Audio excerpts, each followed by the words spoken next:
Hello everybody, this is TipTop MTG here today with another MTG video. In today's video, I am going to be reviewing Magic's latest set, Core Set 2021. To start off, what is Core Set 2021? Core Set 2021 is the third standard set of 2020 and has a focus around Teferi. Core sets are generally less complex, are for newer players, and contain about 50% reprints. Core Set 2021 does have collector boosters and showcase cards similar to past sets such as Ikoria and Theros Beyond Death. But what do I think about a set? What do I think about the set as a whole? Well, that's a complex subject, and I can't just answer that in one sentence, so I'm going to break it down into a bunch of categories ranging from meta interaction to Mtg Arena Integration. So let's start with mechanics. There are 3 mechanics seen on Core Set 2021 cards, which is kind of weird because most of the time Core Sets don't have mechanics outside of their evergreen ones, but there are 3. They are Phasing, Prowess, and Mill. So Phasing is only seen on 2 cards, the Teferi from the set and Teferi from the Planeswalker deck, and they're just kind of a delayed blink that doesn't cause things to re-enter the battlefield. Not that big of a deal. It won't see like obviously a Phasing deck because there's only really one card that's good with Phasing, and it's used as a defensive ability most of the time, so not that great. But Prowess is nice to see. I think that this is a sign that it'll be moving to be evergreen, because normally they don't put evergreen things in core sets, and Prowess is a very simple mechanic. It feels fair and balanced and leads to interesting gameplay. There's not enough cards to be a Prowess deck, but a non-creatures matter deck, that might be a thing, because we have seen that kind of pop up in the past. We do have things like Kai Cart in Standard now, so not bad. And then Mill, this just saves space on cards. They're just simplifying it. It's not that big of a deal. They've had Mill on cards a lot. But my question is, does this mean there's going to be a Mill heavy set soon? Because, why would they do this now? I don't know. We'll have to see.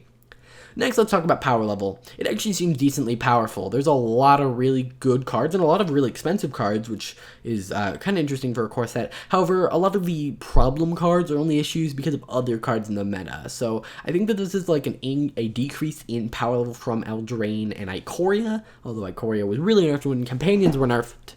But yeah, I think the power level is maybe an appropriate level, maybe a little bit too high, but lower than Ikoria and Eldraine's was, which I think is a good thing. Next, let's talk about reprints. I think there were a lot of awesome reprints like Grim Tutor and, Heroic Intervention, Cold Fate. It almost feels like Commander Masters. I could open this pack and just get a ton of cards that are going to go straight into my Commander deck, which, could be a sign that maybe they're a little too powerful, but I think cards like Heroic Intervention were actually a good pick for Standard because, it is dominated by removal and board wipes, and that helps against that. So I like their choice of reprints. I don't think they really pushed it too far, except for maybe Ugin, because ramp decks are out of control in Standard, so, I feel like that's a little rough because people can really easily ramp into it. But next we have Standard meta interaction, which kind of goes on from my last point. It doesn't really seem to add any archetypes to the meta. It just makes some more powerful. White life gain may shift into black and white life gain, although that was never really meta.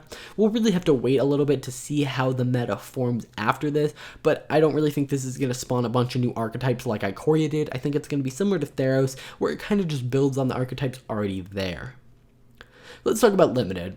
Similar to other core sets, it seems decently balanced. Maybe it's not complex enough for my likings, and there's no really easy mechanic to draft around, but all of the colors clearly have a theme, and it's really easy to mix between those themes. I managed to draft a very powerful Simic draw card deck, and also I managed to draw a very powerful Azorius Flyers deck, and it's very clear what I'm trying to aim for, and I really enjoy it. It's also very nice. It's refreshing to have a player draft on Mtg Arena. I know we had that with Ikoria. It's nice to get back into that again, and it was very, very fun. So talking about lore, there are slide cards on Daily MTG that give a little bit of insight into the characters and events.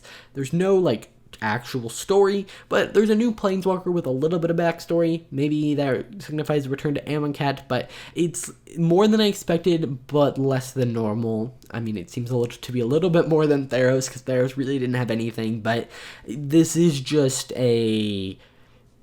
obviously core sets don't really have lore. They take place all over the planes, and, they don't have to have a theme behind them. So, yeah. Next, let's talk about Mtg Arena Integration. Generally, I would say it was good. The Mtg Arena Mastery Pass is not bad. You know, looking at the packs, they look nice, but here's where we run into our problems.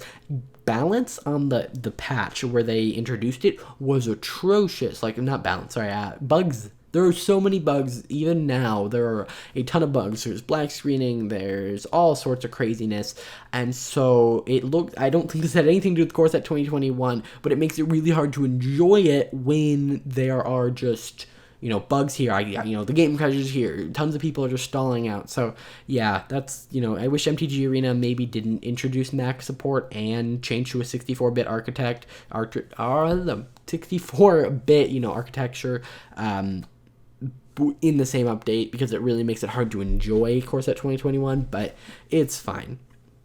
Next, let's talk about my top 10 favorite cards, or maybe not top 10, but my top cards. These are just cards I'm really excited for. This does not mean that these cards are the most powerful, that these are just the ones I'm excited to play. I'm excited for all of the shrines. I already have a shrine deck in Historic, and so I'm excited to add those shrines to that deck. I'm excited for Discontinuity, because there's a really fun infinite combo you can do, and it's really janky and it's not good, but it is all in one color, and you can expect a video about that soon, but it seems like such a cool spell. Conspicuous Snoop, it's just a fun goblin card. I don't really think it's going to see much play in Standard, but in things like Commander, it seems really powerful and just fun. See the Truth is just an interesting card. We have 9 lives, which again is kind of a gimmicky jank card that you can maybe get to work, but that's what I love. We have Pack Leader. I love dogs. Tribal dogs. I hope they become a meta deck. They won't, but I hope. And then Supply and Epiphany. You know, just good cards. Maybe not good, but just cards I'm enjoying so far. I mean, Supply and Epiphany might get a little bit annoying to face, but I think all the cards are interesting in their own way. Then there are a couple cards I'm not excited to play against. For instance, Teferi, Master of Time, Rewind, Fiery Emancipation, Terror of the Peaks, and Teferi's Ageless Insight. And if you look at this, you could probably put these 5 cards that I just mentioned into 2 separate decks, and that would be about it. Like, I mean, they're not like, oh, I don't want this to go in that deck and this to go in that deck. It's just 2 decks that are clearly being made here, and they just seem awful, and I don't want to play against them. Next, let's talk about products, like the side products. Planeswalker decks are boring as ever. Collector boosters feel weird in a core set, because, you know, things are supposed to be pretty basic. And the showcase frames are the same as the signature spellbooks, which actually kind of devalue some of the cards in the signature spellbook. Now, let's compare this to Ikoria, because, you know, that's kind of interesting. It's way less complex, way less powerful, way less splashy, but that isn't a bad thing. Ikoria was a little bit too complex, too powerful, and too splashy, and I think this brings it down. I hope we see a decrease in power over the next year. It'd be nice to return to a slightly lower powered standard, but that's just my opinion. Let me know what you guys think about Core Set 2021 in the comments down below. If you enjoyed this video, please hit that like button, and I will see you guys in the next video.